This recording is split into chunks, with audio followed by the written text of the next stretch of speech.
नमस्कार, माझे मनोगत इस उपक्रम में आप सबका स्वागत है। हम आजकल सप्तसरिता इस विषय के अंतर्गत चर्चा, अभ्यास और इंफॉर्मेशन ले रहे हैं। आज हम सरस्वती इस नदी के बारे में इंफॉर्मेशन लेंगे, चर्चा करेंगे। सरस्वती नदी का नाम लेते ही हमारे सामने या हमारे मन में वो दृश्य आता है कि जहाँ हम सरस्वती जो नदी है वो लुप्त हो गई है, जो दिखती नहीं है, जो इनविजिबल है। तो सरस्वती जो कि एक लुप्त हुई लेकिन वो नदी, वह नदी थी किसी समय में वह बहती हुई नदी थी। इसके बारे में आगे हम देखेंगे। सरस्वती का नाम लिया तो उसके सामने श्योरली गंगा यमुना का नाम आता ही है। गंगा यमुना सरस्वती, मानो ये तीनों नाम एक ही शब्द है, इस तरह से आते हैं। अभी जो हमारे 7 पवित्र नदियों के बारे में एक श्लोक है जो कि पूजा के वक्त कहा जाता है, तो उसमें सरस्वती का नाम आता है और सरस्वती का नाम उसका बराबर मध्य में है। एक जगह 3 पवित्र नदियों का नाम है, उसके बाद में सरस्वती का नाम है, उसके बाद में 3 नदियों का नाम है। तो ये श्लोक है, गंगे च यमुने चैव गोदावरी सरस्वती नर्मदे सिंधु कावेरी जलेस्मिन् सन्निधि कुरु। सो गंगा यमुना गोदावरी, उसके बाद मध्य भाग में सरस्वती, उसके बाद में नर्मदा सिंधु कावेरी। सो ये मध्य भाग में नदी है, इसके लिए उसका महत्व बहुत है। इसलिए ये जो मध्य में नदी है उसको जो लुप्त हुई फिर भी वहाँ उसको इतना महत्व दिया गया है, उसको पवित्र माना गया है। यहाँ पवित्र नदी जो सरस्वती नदी के बारे में हम भारतीयों के मन में एक हमेशा विषाद रहता है। सरस्वती नदी जो एक समय में उसमें जल था मतलब नदी थी, इसके लिए बहता हुआ जल था, बहती थी और आज लुप्त हो गई है। वो कहाँ से निकली, कहाँ वो उसका प्रवाह बहता हुआ बहा एक समय में, और कहाँ भूमि में छिप गई, कौन सी रण में वह लुप्त हो गई, यह हम निश्चित रूप से नहीं कह सकते। फिर भी इस नदी की पवित्रता आज भी हम उसको मानते हैं। और ये तो हम काशी में, प्रयाग में देखते हैं कि जो त्रिवेणी संगम है, इसमें गंगा यमुना बहती हुई नदी है और सरस्वती लुप्त हो गई नदी है, लेकिन वहाँ त्रिवेणी संगम है, सरस्वती गंगा यमुना। सो इसलिए इसको बहुत ही पवित्र माना गया है। सरस्वती नदी का जो उसका उल्लेख है सबसे पहले ऋग्वेद में आता है और वेदों में उसका उल्लेख आता है, सरस्वती नदी का उल्लेख आता है। वैदिक ग्रंथ, साहित्य, संस्कार, इसमें सरस्वती नदी का महत्व है, बहुत ही महत्व है। तो इस तरह से जो नदी है वह नदी नहीं है, उस नदी के बारे में आज हम चर्चा करेंगे। सरस्वती इस शब्द का हम यदि विग्रह करेंगे, इसको संधि विग्रह करेंगे, अलग करेंगे उसको, तो वो होता है सरस प्लस वती। सरस प्लस वती, सरस्वती। सरस का अर्थ है, सरस मतलब बेस्ट, सबसे जो अच्छा है, सबसे जो उत्कृष्ट है वह सरस है। और उसका दूसरा भी अर्थ है जो है सारस। सारस नाम का एक पक्षी है जो कि सरोवर में रहता है और यदि हम सारस ये शब्द का अर्थ भी ले या सरस, सरस का एक अर्थ जो सरोवर भी है, तो जो सबसे उत्कृष्ट है और वहाँ सरोवर में मतलब सरोवर के पास रहने वाली सरस्वती, ऐसे हम ले सकते हैं। सरस्वती को अंतर्वाहिनी ये भी नाम दिया है क्योंकि वो अंदर रण के अंदर से बहती है। उसको आर्यवाहिनी भी कहा है। आर्यवाहिनी का नाम है जो आर्य काल से चली आ रही है। सरस्वती के बारे में ऋग्वेद में तो उसका उल्लेख आता है, और ऋग्वेद में एक नदी स्तुति सूक्त इस नाम के सूक्त है, उसमें नदियों की स्तुति की है।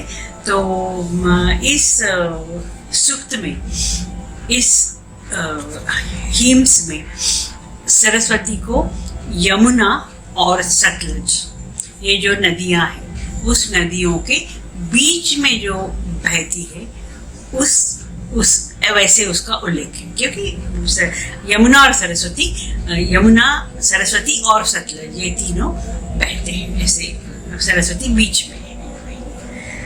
अभी सरस्वती नदी के बारे में, जबकि ये लुप्त है तो अद्भुत है, मानो मिस्ट्री है। बह रही थी, गई, लुप्त हो गई, कहाँ लुप्त हो गई, ये मिस्ट्री है।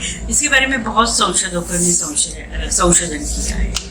तो उनके संशोधन के उसे हम देखेंगे, उनका जो संशोधन है, उसका जो रिजल्ट है, उसको देखेंगे तो संशोधकों का कहना है कि ये नदी जो 3000 साल पहले, कहीं तो 5000 कहा है, हम 3000 लेते हैं, 3000 साल पहले अपना जो पानी का स्रोत है, जो बह रही थी, वो पानी का स्रोत है, वहाँ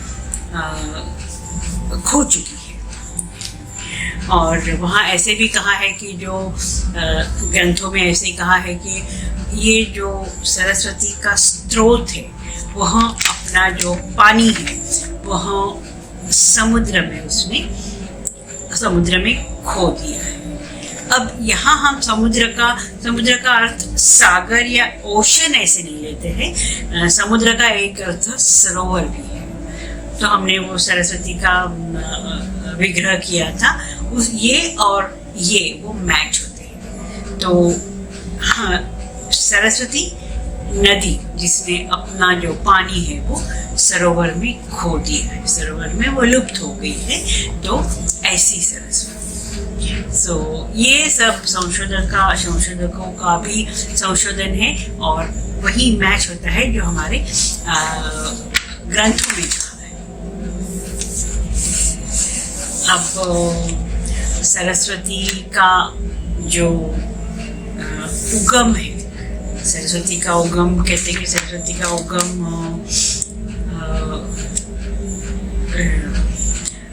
बद्रीनाथ में हुआ था, जहाँ हिमालय में, जहाँ शिवालिक पर्वतों की रेंज है, वहाँ शिवालिक पर्वत है, वहाँ से सरस्वती का उगम हुआ था।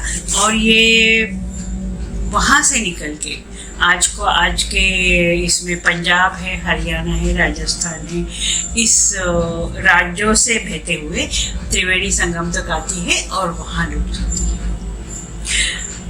कई संशोधकों का कहना है कि यहाँ राजस्थान में जो रण है, राजस्थान में जो क्या कहेंगे डेजर्ट है, उस डेजर्ट में सरस्वती लुप्त हो गई।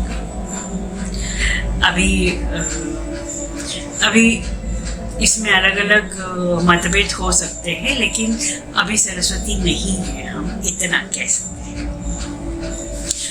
अभी हम देखेंगे कि सरस्वती जो नदी के, हर एक नदी के किनारे, हर नदी के तीर में एक कुछ त्योहार मनाए जाते हैं। तो हम देखेंगे कि सरस्वती नदी के किनारे जो त्योहार मनाए जाते हैं उसके बारे में देखेंगे हम। सबको हम बहुत ही प्रचलित, बहुत ही प्रसिद्ध है कुंभ मेला। कुंभ मेला हर 12 साल में एक बार होता है। उसके बहुत सारे वर्ष से 6 साल में होता है, 3 साल में होता है, लेकिन जो प्रयाग में होता है वो 12 साल में एक बार होता है। वहाँ वो कुंभ मेला है, वो कहते हैं कि दुनिया का सबसे बड़ा लोग है, जो जन है, जो आध्यात्मिक विचार के लोग हैं, वहाँ सब त्रिवेणी संगम में प्रयाग में मिलते हैं। और इसके लिए ना किसी को इनविटेशन देना पड़ता है, ना किसी को बुलाना पड़ता है। वहाँ सबसे बड़ा जन संग्रह है।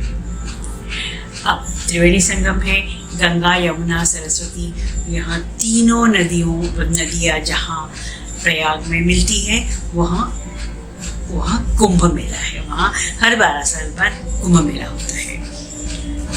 बहुत प्रचलित है। कुंभ मेला में जाके त्रिवेणी संगम में स्नान करना यहाँ भारतीयों के मन का एक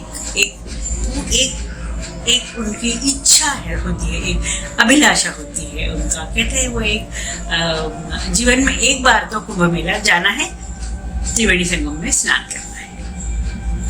तो ये सरस्वती किनारे होता है, तो ये बहुत सरस्वती के किनारे जो कुंभ मेला होता है, ये बहुत ही महत्वपूर्ण त्योहार है।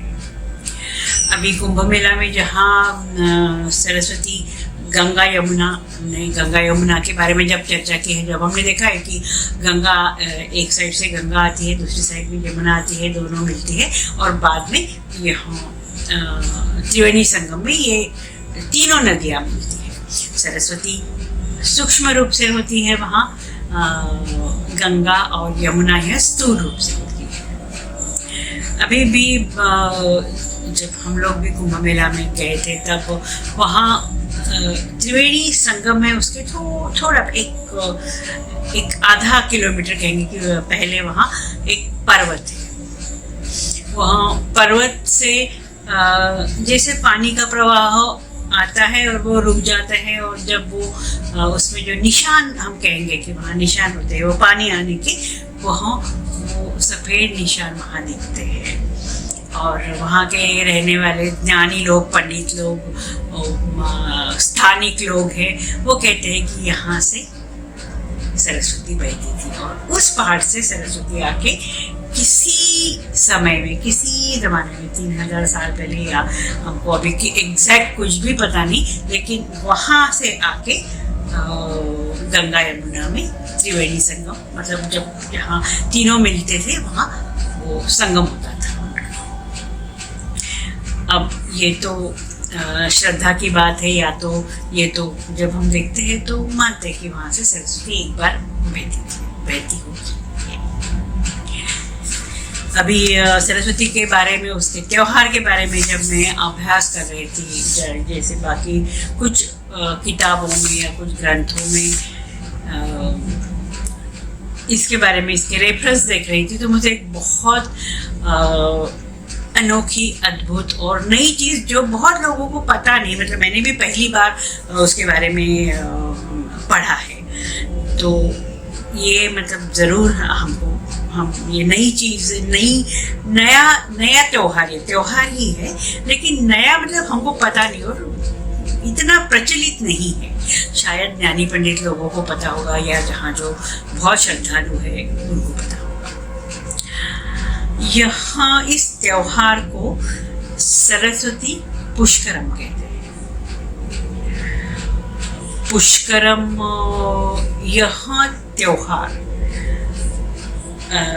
जब मनाया जाता है, उस वक्त, उस समय मनाया जाता है जब बृहस्पति ग्रह मिथुन राशि में प्रवेश करता है।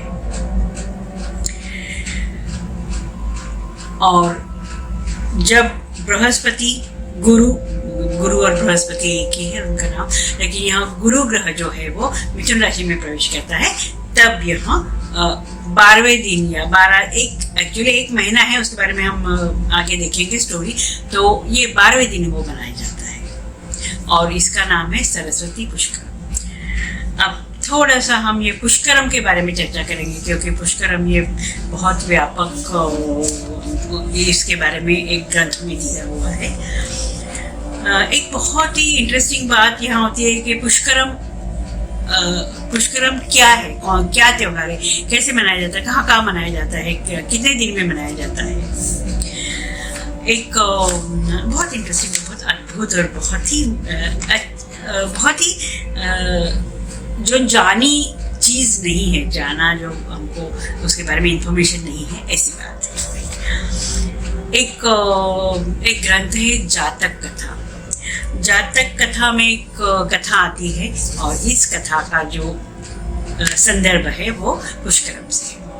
यहाँ जातक कथा में कथा आती है कि एक ब्राह्मण है जो कि बहुत ही ज्ञानी और पंडित तो था ही, लेकिन वो ज़्यादातर वहाँ लोक कल्याण के लिए उसका जो मन था, उसका जो काम था, वो लोक कल्याण के लिए था। इसने इस ब्राह्मण का नाम पुष्करा था और ये ब्राह्मण में उसके मन में हमेशा हम आज के शब्द में कहेंगे कि पर्यावरण या एनवायरनमेंट अभी कहते हैं, एनवायरनमेंट क्लीन करना है ये पर्यावरण के बारे में उस जमाने में, अभी जातक कथा कितना पुरानी है, उस जमाने में वो पर्यावरण के बारे में सोचता था। तो उन्होंने शिव भगवान की बहुत ही कड़ी तपस्या की, बहुत ही इंटेंस तपस्या की और शिव जी प्रसन्न हो गए। प्रसन्न होने के बाद शिव जी ने उनको वर मांगने को बोला, जैसे शिव जी हमेशा कहते हैं। तो ब्राह्मण पुष्करा जो कि उनका पर्यावरण के बारे में, लोक कल्याण के बारे में, ज्ञानी पंडित, ये सब गुण उसमें पुष्करा ब्राह्मण में थे। इसके लिए उन्होंने शिव जी से वर मांगा कि शिव भगवान, हमारे यहाँ ये भारत में जो नदियाँ हैं, 12 नदियाँ, मेनली 12 नदियाँ हैं, बहुत सारी नदियाँ, लेकिन ये मुख्यतः जो महत्वपूर्ण 12 नदियाँ हैं, ये जो 12 नदी है, ये 12 नदियाँ बहुत ही अपवित्र हो गई हैं। वहाँ जो कॉमन लोग हैं, वो या पापी लोग हैं, वहाँ अधर्म करते हैं या उस नदी में बहुत कुछ अपवित्र काम करते हैं, उसको गंदा करते हैं, उसमें गंदगी डालते हैं, जो हम आज भी देख रहे हैं। तो वो गंदगी डालते हैं, वो जो नदी जो है उससे उसकी जो पवित्रता नहीं रह रही है, उसकी जो पवित्रता है वह नष्ट हो रही है और वह अपवित्र हो गई। तो आप मुझे ऐसा व्रत दो, ऐसा वर दो कि मैं उस नदी की जो शुद्धता, स्वच्छता और पवित्रता बरकरार रखूं। सो शिव जी ने शिव जी ने वो पुष्करा को जो उपाय बताया, वह उपाय पुष्करा ने किया। शिव जी ने कहा कि तुम खुद उस नदी के पानी में रहोगे और तुम्हारे सिर्फ वहाँ रहने से ये नदियाँ जो है पवित्र हो जाएंगी। अभी ये जो 12 नदी है, 12 नदियाँ हैं, 12 हमारे यहाँ 12 मास है, महीने हैं और 12 राशि है। तो शिव जी ने जो उपाय बताया, उस उपाय के अनुसार पुष्करा ने, ब्राह्मण पुष्करा ने वो उपाय किया और नदियों को उन्होंने उसमें पवित्र किया और नदियाँ पवित्र हो गई। अभी शिव जी तो गुरु माने जाते हैं, तो शिव जी ने पुष्करा को कहा कि जब गुरु यानी बृहस्पति 12 राशि है तो एक राशि में प्रवेश करेगा। जिस समय प्रवेश करेगा उस समय से 1 महीने तक, 12 महीने उसमें से 1 महीने तक तुम उस नदी के अंदर रहोगे, और तुम्हारे सिर्फ वहां रहने से ही ये जो नदियां जो है ये एक महीने में एक नदी में रहोगे, एक नदी पवित्र हो जाएगी। तो ऐसे 12 महीने हैं, 12 राशि है और 12 नदियां हैं, ये स्वच्छ शुद्ध पवित्र हो जाएगी। अब ये कथा आती है, और नदियों के बारे में हम, गंगा नदी के बारे में भी हमने जब ये चर्चा की तो हमने बोला था कि गंगा जो है वो खुद से खुद साफ होने वाली नदी है, खुद से खुद शुद्ध स्वच्छ होने वाली नदी है। तो वह जो पॉइंट है वो यहाँ हमारे साथ मैच होता है। तो शायद खुद को साफ करने वाली हर एक नदी है, वहाँ ये कथा के अनुसार उसमें पुष्करा ब्राह्मण, जो ज्ञानी पंडित, पर्यावरण का बहुत ही ध्यान रखने वाला, वह ब्राह्मण पंडित नदी में रहता है, इसके लिए वो नदी साफ होती है। अब ये मानने या न मानने की बात है, लेकिन ऐसा वो जातक कथा में ये कथा रहती है।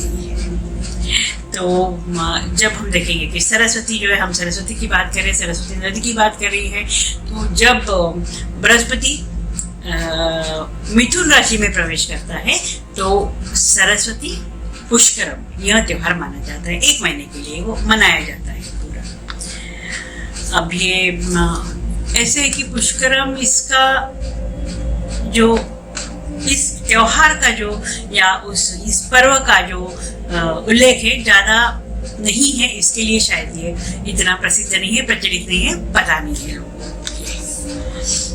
अभी जो 12 नदियां हैं उसके बारे में हम देखेंगे कि एक इसमें है कि कौन से राशि में बृहस्पति प्रवेश करते हैं और कौन से नदी में वो ब्राह्मण प्रवेश करता है। ये बहुत लंबी बात है, लेकिन हम जो 12 नदियां हैं वो देखेंगे कि वो 12 नदियां में हर एक महीने में हर एक राशि में बृहस्पति प्रवेश करते हैं और ब्राह्मण पुष्करा उसमें प्रवेश करता है और पूरा नदी शुद्ध पवित्र हो जाती है। वह 12 नदियों के नाम दिए गए हैं, गंगा, नर्मदा, सरस्वती। सरस्वती के बारे में बात करेंगे तो बृहस्पति जब मिथुन राशि में प्रवेश करता है तो सरस्वती पुष्करम मनाया जाता है। उसके बाद में चौथी नदी है यमुना, गोदावरी, कृष्णा, कावेरी, तापी, तुंगभद्रा, सिंधु और प्रणीति। ये 12 नदियाँ हैं। ये 12 नदी उसमें साल में एक बार पर्व होता है, हर एक महीने में। इस जैसे कुंभ मेला में होता है, पुष्कर कुंभ मेला में जो आध्यात्मिक गतिविधियाँ होती है वही पुष्कर में भी होती है। पूजा, आध्यात्मिक सत्संग, जब तब ध्यान, अर्चना, दान और सबसे जो मेन है वो नदी का स्नान। उस पर्टिकुलर नदी में स्नान करने से मतलब वो ये पुष्करम त्योहार का पर्व मनाया जाता है। अभी हम देखेंगे कि सरस्वती जो हम यदि गंगा को गंगा मैया कहेंगे, यमुना को यमुना रानी कहेंगे, तो हम सरस्वती को साधिका कहेंगे, त्याग मूर्ति कहेंगे, क्योंकि सरस्वती ने लुप्त होकर कुछ त्याग किया है, वह साधिका है। तो इस तरह से सरस्वती का साधिका यह नाम, इसको इस साधिका हम कह सकते हैं। दुनिया की कोई भी नदी, सभी जो नदियां हैं वहाँ अपना पानी जो है, वह अपना जल जो है वो सागर को अर्पण करके अपने आप को कृतार्थ मानती है। और हर एक नदी का एक अंतिम हम कहेंगे लक्ष्य कहेंगे, वो लक्ष्य है कि वह अपने आप को समर्पण कर दे, अपना जल जो है सागर में। यमुना शायद एक ही है, सरस्वती शायद एक ही ऐसी नदी होगी कि जो अपना जो जल है वह सागर में अर्पण नहीं करती, लेकिन बीच में ही रण में या लुप्त हो जाती है, गुप्त हो जाती है। और सबसे अद्भुत बात है कि यहाँ जो त्रिवेणी संगम है वह सरस्वती के बिना वह हो ही नहीं सकता, वो संगम हो ही नहीं सकता। त्रिवेणी संगम यमुना गंगा सरस्वती। यहाँ जो प्रयाग का जो क्षेत्र है वह सबसे ज़्यादा पवित्र माना जाता है और वहाँ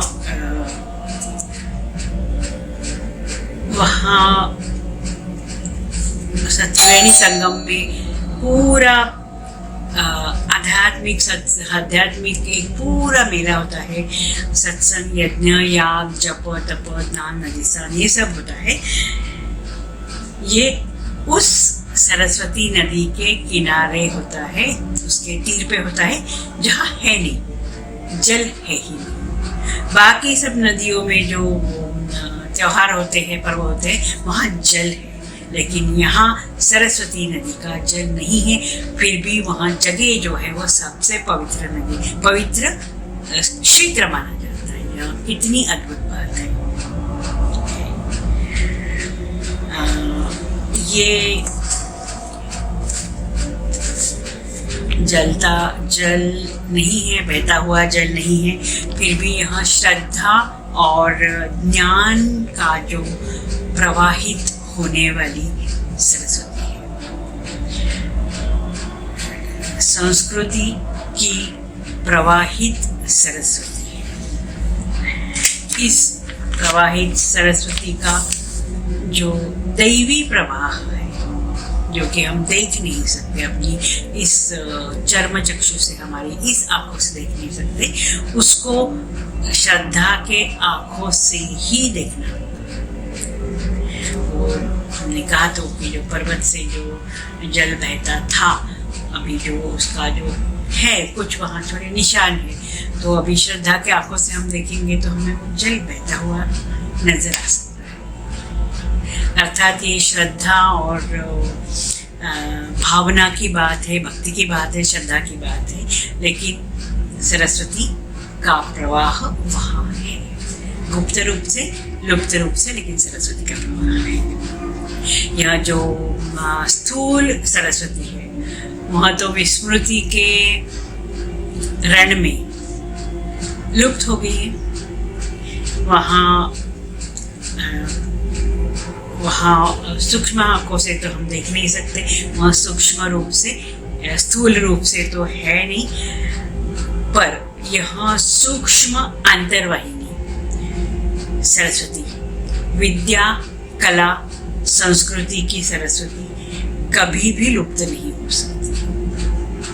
वह निरंतर हमारे हृदय के सरोवर में हमेशा प्रवाहित होती रहेगी, बहती रहेगी। बस उसको हम अनुभव करने की बात, अनुभूति करने की बात है। आज हम यहीं रुकते हैं।